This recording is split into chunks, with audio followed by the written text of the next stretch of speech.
Washington-President Donald Trump dressed down Ukrainian President Volodymyr Zelenskyy in the Oval Office on Friday, and later told him to leave the White House, in a remarkable public spat that jeopardized continued U.S. support for Ukraine in its war with Russia. A tense exchange turned into a verbal explosion after Vice President J.D. Vance told Zelenskyy he was being disrespectful to Trump and should be thanking the U.S. rather than lecturing it on the cause of the war. Shortly after the meeting blew up, Trump said he's determined that President Zelenskyy is not ready for peace if America is involved. Zelenskyy abruptly left the White House at Trump's demand, according to a White House official, without signing a deal for the U.S. to receive revenue from Ukraine's minerals in exchange for military assistance.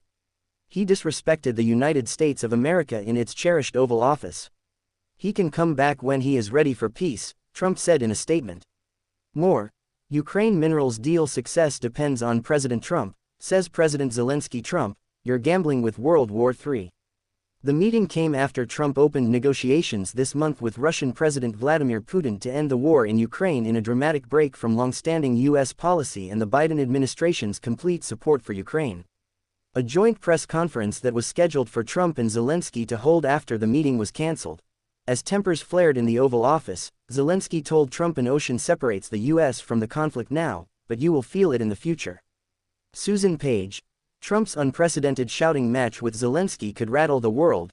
Don't tell us what we're going to feel. We're trying to solve a problem. Don't tell us what we're going to feel, Trump retorted. Zelenskyy interjected. I'm not telling you, he said. Vance hit back. That's exactly what you're doing, the vice president said. You're in no position to dictate what we're going to feel, a heated Trump responded. We are going to feel very good and very strong. You're right now not in a very good position. You're not in a good position. You don't have the cards right now. With us, you start having cards.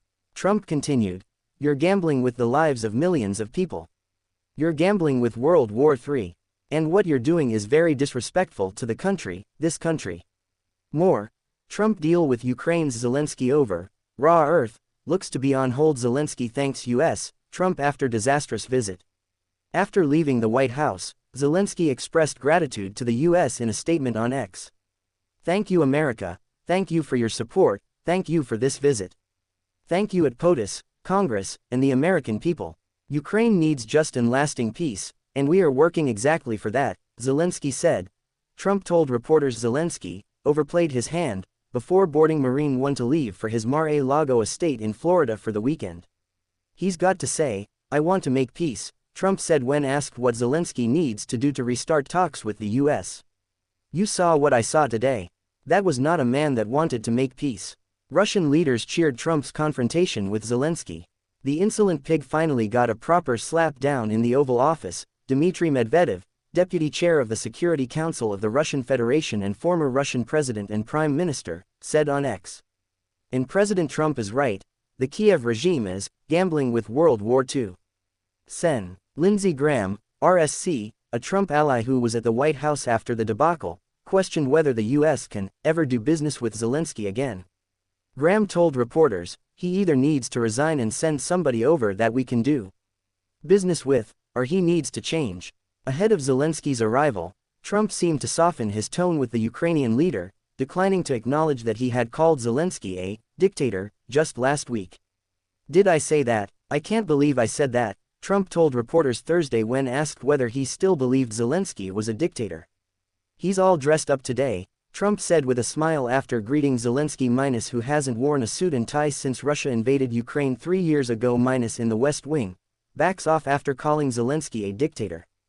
Zelenskyy began the meeting by reasserting his desire for security guarantees from the U.S. to ensure Russia doesn't restart the conflict after a peace deal.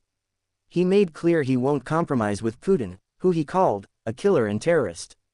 Zelenskyy later pulled out an envelope to show Trump photos illustrating Russia's poor treatment of Ukrainian prisoners.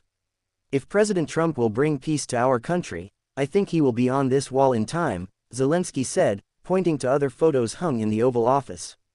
Trump said, I hope I'm going to be remembered as a peacemaker.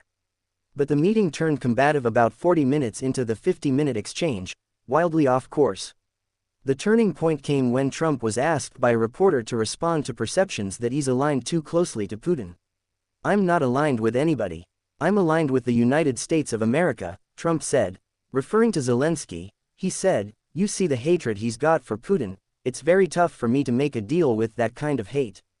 Vance then weighed in, arguing that under former President Joe Biden, we had a president who stood up at press conferences and talked tough about Vladimir Putin, but Putin invaded Ukraine anyway. The path to peace and the path to prosperity is maybe engaging in diplomacy, Vance said. Earlier, VP Vance praise for Pope Francis turns cheek on political disputes. Zelensky then referenced Russia's 2014 invasion of Crimea and said Putin has violated previous ceasefires. "What kind of diplomacy are you talking about?" Zelensky asked the vice president. "I'm talking about the kind of diplomacy that's going to end the destruction of your country," Vance fired back. More, Trump, Zelensky joint press conference cancelled after pair clash at White House. Vance asked Zelensky if he'd said thank you once for U.S. support, and hit Zelensky for a visit he made to the battleground state of Pennsylvania, just before the 2024 U.S. presidential election. Spat was great TV. Zelensky tried to defend himself, telling Vance that, "You think that if you will speak very loudly about the war."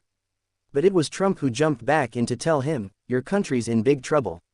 You have a damn good chance of coming out okay because of us," Trump said. At one point, Trump told Zelensky, "The problem is I've empowered you to be a tough guy. I don't think you'd be a tough guy without the US. Your people are very brave. But, you're either going to make a deal or we're out. This is going to be great television, I will say that," Trump said as reporters were escorted out of the room.